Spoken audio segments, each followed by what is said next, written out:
All right, what's up, everyone? Tim Collins here with the TC Lifestyle Fit Podcast.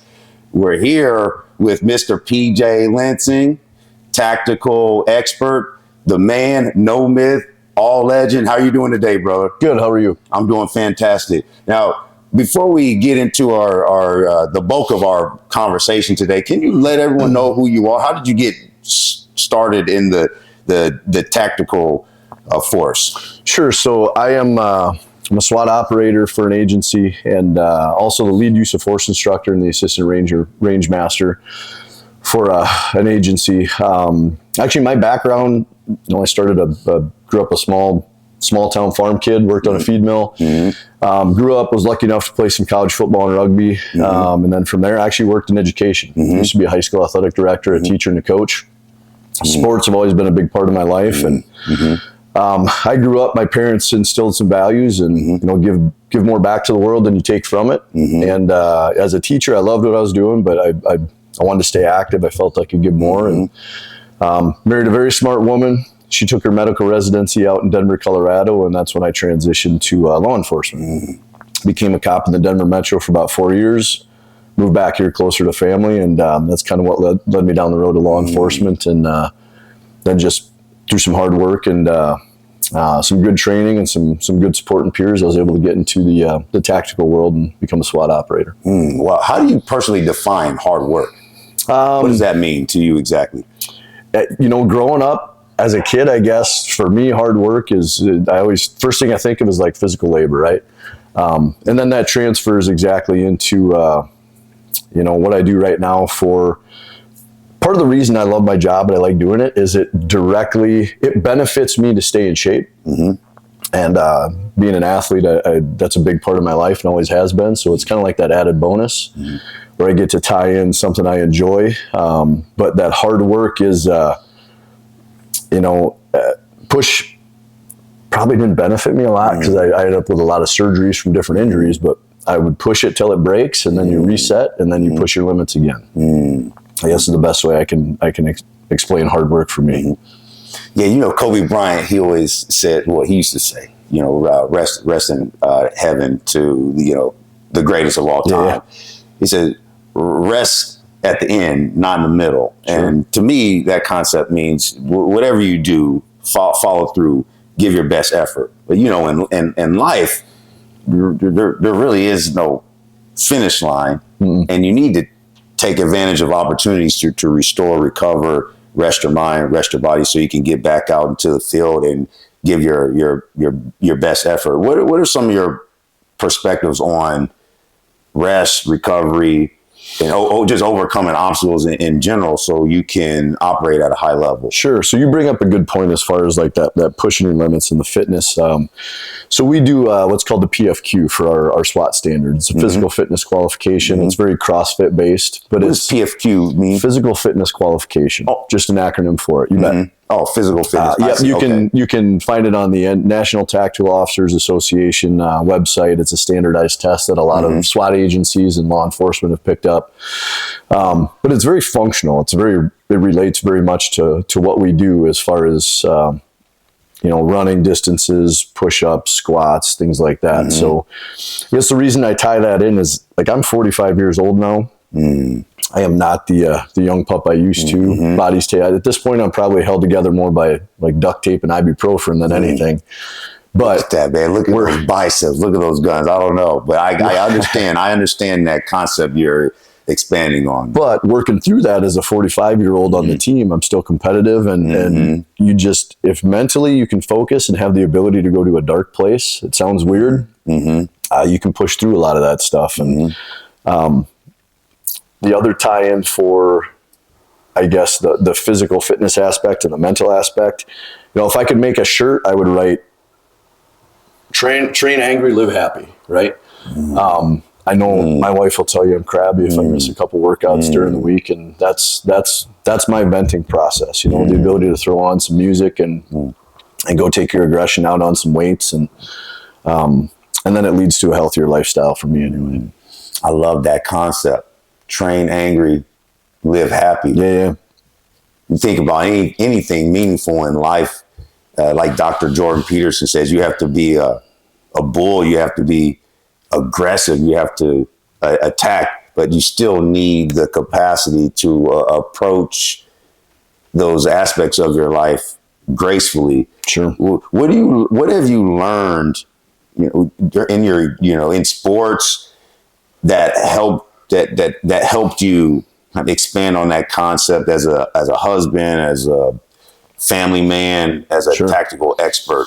Man, sports have done a ton for me in that aspect. And even now, as I teach our use of force stuff to our law enforcement officers, it's different, but it's not that much different, right? When you think about the stress inoculation as an athlete, like the first time you go out on your varsity basketball game in high school, like you're like, oh God, I'm gonna throw up, right? The ability to harness those emotions and take that adrenaline and control it can do two things for you, right? If you let it control you, it's going to destroy you. You're going to be a hot mess on the court. Everything moves so fast. But if you have the ability to control those emotions and use that adrenaline, it can benefit you. That taught me a ton about what I do for my job. So when it comes to a lot of the tactical application of stuff we do, that training through sports puts you in a realm where you can mentally focus, you can kind of control that environment, reduce that tunnel vision, open up your field of view, slow things down a little bit, and that lets us make better decisions as tactical operators too. So sports and the fitness world had a huge tie-in for me for that. And the more stress I can put my body under, I think the better I handle stress when it's introduced to me in those environments. Wow. How do you prioritize in a stressful situation? Most of the time, you never know exactly what's going to happen. When you go into a particular scenario, how do you differentiate between what's urgent and important and things that are not urgent or they're unimportant? Sure. So I guess the first thing I have to say, like I love my job, and it can be dangerous at times, right? When you talk about the high end stuff, probably one of the most important things as a SWAT operator we would run into is like the hostage rescue, right? But right now, like thanks to all the cops out there that we have working on the streets and pushing patrol cars right now, like they're the ones that have it dangerous. They're the ones that are going into stuff that is unprepared, uncontrolled, unpredictable. As a SWAT operator, at times, special weapons and tactics, we have the ability to plan and kind of dictate how the outcome is going to go. Not always, but that's one thing that we're very good at. So as dangerous as our job can be on that end, it's the street guys and girls that have it real dangerous right now. But as a tie-in for that, one of the things that we teach at our agency as well that I push all the way through is we use an acronym called PIE, P-I-E. P stands for priorities of life or safety priorities. I stands for intel, E for environment. Thought processes around those three things dictate and drive the decisions we make. Those safety priorities, basically it's kind of a list of order on how you make decisions in certain elements. So number one on that list is your hostages and your victims. You're going to do whatever you can because they don't have the ability to control their own environment and safety. So we put them as the number one objective. We'll make decisions and try and dictate what we do to put us in a position to better their success at survival or not getting injured, hurt, that type of stuff. Second is your innocent bystanders or the public. We're not trying to put anybody else at risk. Third comes cops, first responders, SWAT operators. We're third on that list. So when we're making those decisions, we're putting others ahead of us, the public, those victims, those hostages. And then after that, we still have suspects. Suspects are still a priority. Priority of life has really become a big push in law enforcement. I know it is for us on the SWAT team as well. Like, if we don't have to take a life, we don't want to. We only want to push that priority of, preservation of life is huge. And then if you want to add it on there, property is bottom of the list. When you talk about finding the dope in the house is not more important than the life of the suspect at times. Now, that being said, there's always some gray. The individual on that, or the suspect, they make some decisions that maybe put themselves in bad spots, and then our hands are forced at times. But that list really is a driving force for law enforcement on how we make decisions on, you know, do I run into the house? Do I not go in the house? You got some guy in there has a weapon or a knife. He's barricaded by himself. I mean, I run into that house and go face to face with him. There's a good chance I'm going to have to do what? He still has the knife or weapon, do something bad. Well, do I really need to be in that house? Right? So that's where we start to drive some of those priorities. Intel is just that. What do we know? Are they armed? Are they not armed? Are they violent? What their history is? Are there other people in the house? Are there not other people in the house? That really drives whether or not we're gonna push the issue if we're talking a structure. And then environment is just that. Are we talking open air? Are we talking a structure? Are we talking a car? Those things, and those three things in combination really kind of drive what we do as far as making decisions in that tactical environment. What type of skills have you learned from a martial arts perspective to help you in those types of environments where you might need to disarm someone with a weapon, knife, gun? So, and maybe you can even elaborate on how a normal person who's not in your line of work, how we can protect ourselves in those situations. What's the first thing to do, and you know, what are some concepts we can take action on to be safe? So I'll touch on for what we do first. I have a ton of respect for the martial arts. I spent some time, you know, growing up, did Taekwondo as a kid, more of as a discipline thing, right? And then growing up, actually, when I was in Denver, one of the guys I worked with, good friend of mine, used to be a linebacker at Colorado State, was a very high-end martial arts guy, big into jiu-jitsu, right? So we started training with him. And started belting out and doing some work, and I loved it. I have since fallen off the jiu-jitsu wagon. Just there's so much going on in life. I've probably forgotten more than I ever have learned. It's like a language. I was doing some jiu-jitsu with Coach Jensen for a while, and you need to be immersed, because if you're not immersed, working, rolling on the mat with other people, it's so easy. It's like learning Chinese. The deeper you go, the more challenging it gets. But I'll let you. It's amazing. Like when you first start into it, you're like, "Where's this been my whole life?" Like you're, and it is. And I have a ton of respect for it. We actually train in our department. So as the lead use of force instructor, I've been trying to get more ground defense into our department for a long time, and our admin bought onto it, very supportive. So we actually, myself and a few other guys at the department are. GST, Gracie Survival Tactics instructors. Gracie family. Yep, we bring that back to our agency. And then we tie in some other concepts as well. So when you talk about, the weird part is it's not like a movie. It happens so fast. So one of the things that, I mean, we could go down this road for the amount of training we get in law enforcement as compared to like even the average high school athlete. Like it's crazy. There's just not enough out there. But the public is paying cops to be on the street. They're not paying them, you know, we need cops on the streets. You can't just train all the time. In what I do specifically, I have the ability to train a little bit more than others. But that concept we keep very simple in law enforcement. It's not, you know, we're not going Chuck Norris, Bruce Lee, and going hand to hand in a knife fight. Like if I can create some distance and get some cover, I'm going to draw my sidearm and I'm going to apply it the way I need to. Right? Distance management is number one. Distance is huge. Sometimes it's either penetrate or disengage. Right? You got to find that balance. And then the big thing too, you know, we've got other people have said this for a long time, but when we apply force in law enforcement, it's not a separation between fighting and shooting. Like the two go hand in hand. If I got a gun in my hand, I have to learn to fight with that gun in my hand in close combat situations. A lot of times people that are very hung up on the shooting will just create separation, and that's not always the best thing for us. So it's definitely dynamic, and if you can tie in the static, the fluid, and the dynamic training to tie in all three. And then the biggest thing I think I've learned with just teaching for a long time, and depending on where you look, you can find anywhere from 3 to 7 to 14 different learning styles, right? You got to hear it, you got to see it, and you got to do it, and you got to do it repeatedly correct, right? Repetition. It's huge. From the civilian side, the best thing I could tell you, I think you had actually mentioned to me at one point, like, hey, what would be 3 tips? Like 3 things you give somebody from the civilian side, right? When you're talking about like personal safety or self-defense. I'd say one of the first ones is don't be a soft target.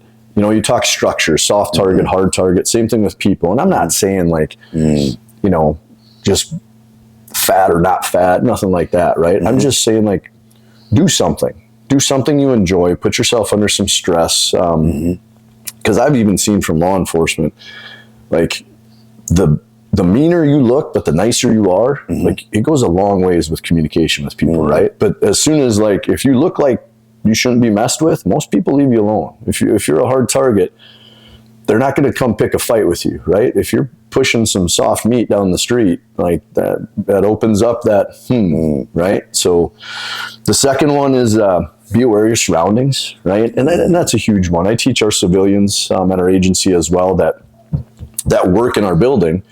Well, somebody's anti-cop or anti-law enforcement, and they identify this person leaving a government building, they're not going to differentiate between that. So they have the potential to get victimized on that travel out to their car.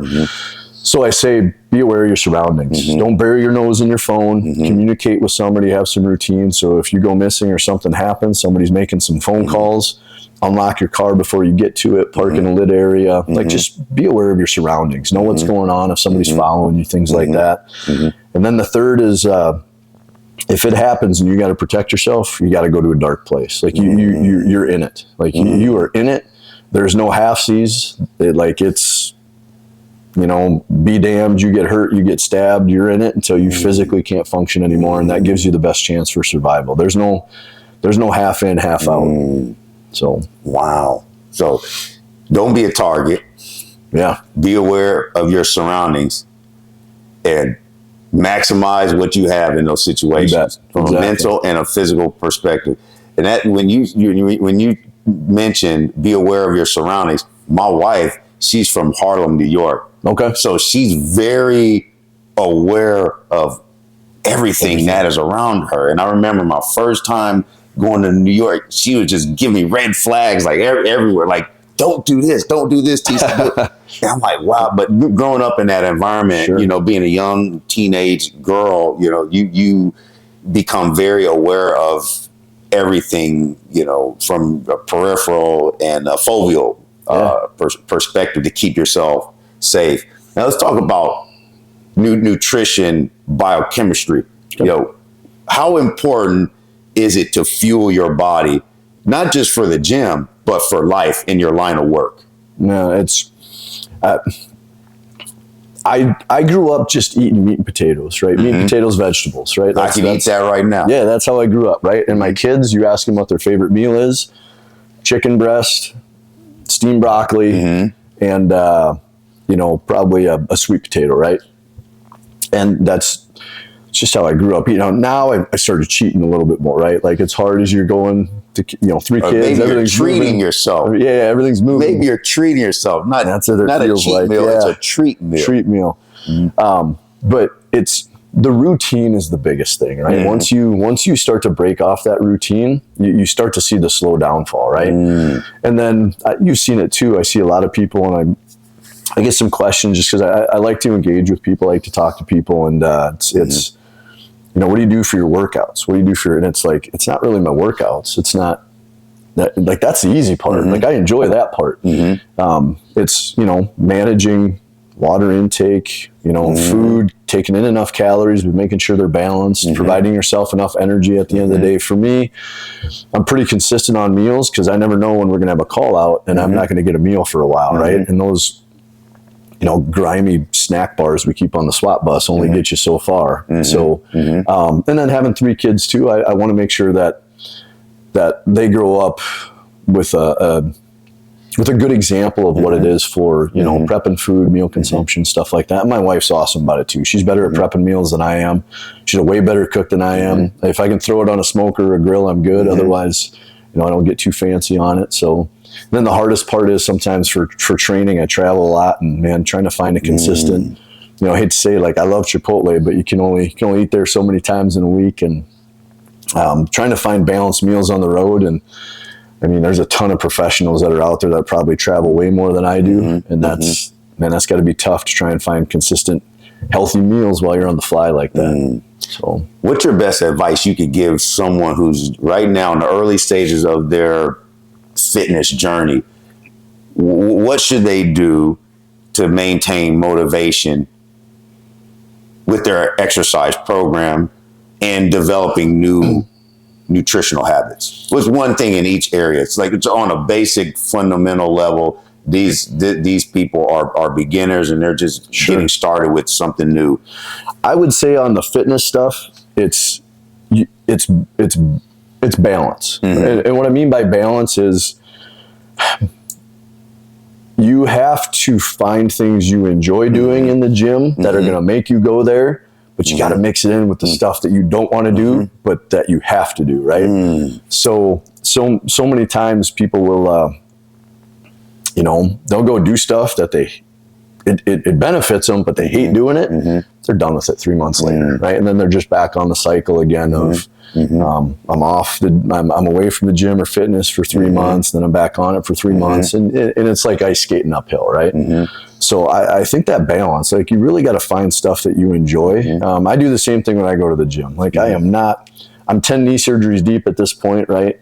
And I do not enjoy doing cardio, but I know I have to. I need to for my fitness qualification. I need to because it just makes me better at what I do in life, right? So I find the balance, right? I'll go push some weight for a while, and then I'll go run a quarter mile. Like it's my active rest period on the down. So then I reward myself with going and doing an exercise that I like after, and then I punish myself by going doing some more cardio. So that's the best thing I could say is if you're looking to stay consistent, and with consistency is where you get results. It doesn't all happen in a month or 2 days, right? And then for nutrition, very much the same thing I would say, so balance for the other one, but consistency with the nutrition. A cheat day is great as long as you keep it to one cheat day and don't turn it into 2 or 3 or whatever that may be. But you also gotta mix in. You can't go from 0 to 100, right? Going from a absolute garbage diet to straight up eating nothing but chicken, rice, and broccoli, like it's hard to sustain. So you got to find that little bit of a balance, and then hopefully with that balance and consistency, sooner or later, you actually start to like some of those meals and you look forward to them, and then they get easier to do. But if you're just trying for 2 weeks straight to ram, chicken and rice down your throat, in my opinion, it's not going to last very long. Wow. You need variety, you need balance, you need focus, and be intentional with your efforts. That's what I'm learning from you. Now, before we wrap up this amazing podcast, we'll be here all day with you, PJ. You're just a well of wisdom. What's one more concept from a leadership point of view that you would like to leave our viewers with as they pursue excellence in their life? Probably the best thing I would say consistently over my life, whether it's a coach or anyone I've even looked up to, or even leadership through law enforcement or government agency, is lead by example, right? And I know everybody says that, but it's not the big things, it's the details. It's like the little things, right? When I think about law enforcement specifically, if training is a huge focus and you have mandatory training and you want people to come to training, but if you're the captain of a unit and, hey, go to training, but I'm not going to training, guess what your participation rate is for your unit? It's low, right? And then even as like a parent, hey, I hate do as I say, not as I do, right? And as parents, creates confusion 100%. Within your unit. Don't do this, but then I go do it. Even talking about manners. I talk to my kids a lot about manners. And the expectation at home is, why would you not use manners with the people you care about the most? Like, am I really going to expect you to say please and thank you and yes sir, no sir to some stranger if you won't even say it at home to the people that you're the closest to? So we try and exemplify that, and that leadership stuff. And I know it's kind of a cliche, people say it all the time, but it's not always the big things, it's the details, the little things. Like I'll give you a stupid little example. Like if you become a firearms instructor at a department, it's awesome. People love it because now they get to shoot a little bit more. It means they're a relatively decent shooter.